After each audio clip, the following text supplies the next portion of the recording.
atas nama cinta. Aku membentuk tentara janda berperang melawan penjajah. Aku adalah Malahayati, wanita yang dikenal bangsa Eropa pada abad ke-16 sebagai panglima angkatan laut yang paling ditakuti. Aku merupakan keturunan darah biru anak dari Laksamana Mahmud Syah, putra pendiri Kesultanan Aceh Darussalam. Dan ini kisahku. Sejak kecil aku lebih gemar melatih ketangkasan dalam berperang hingga menginjak dewasa. Aku pun memilih masuk Akademi Angkatan Bersenjata bernama Mahat Baitul Maqdis.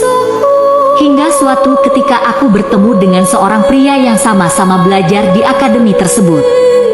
Pria itu bernama Laksamana Mahmudin bin Said Al-Latif. Tumbuhlah benih-benih cinta di antara aku dan pria itu hingga akhirnya kami pun menikah. Hingga suatu ketika terjadi perang di Teluk Selat Malaka.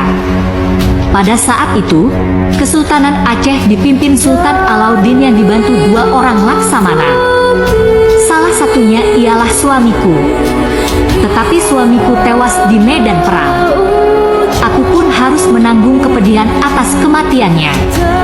Aku akhirnya bangkit meneruskan perjuangan suamiku di medan perang untuk mempertahankan kedaulatan bangsaku. Saat itu aku ditunjuk menjadi kepala barisan pengawal istana Panglima Rahasia menggantikan posisi suamiku. Aku pun berpegang teguh sekaligus untuk menuntut balas atas kematian suamiku. Tak hanya memimpin armada pria, aku juga mengerahkan pasukan perempuan yang didominasi para janda. Aku menularkan semangat kepada para wanita yang ditinggal suaminya untuk bangkit dan menghidupkan kembali perjuangan yang telah dilakukan suami-suami mereka, yang disebut pasukan Inong Balai. Suatu ketika, muncullah provokasi dari orang Portugis serta orang Belanda yang memicu pertikaian. Aku pun tak tinggal diam. Aku mengajak pasukanku untuk menyerbu kapal Belanda. Alhasil terjadilah pertempuran sengit di tengah laut antara pasukan Belanda dan ribuan pasukanku. Termasuk barisan Inong Bel ikut berperang.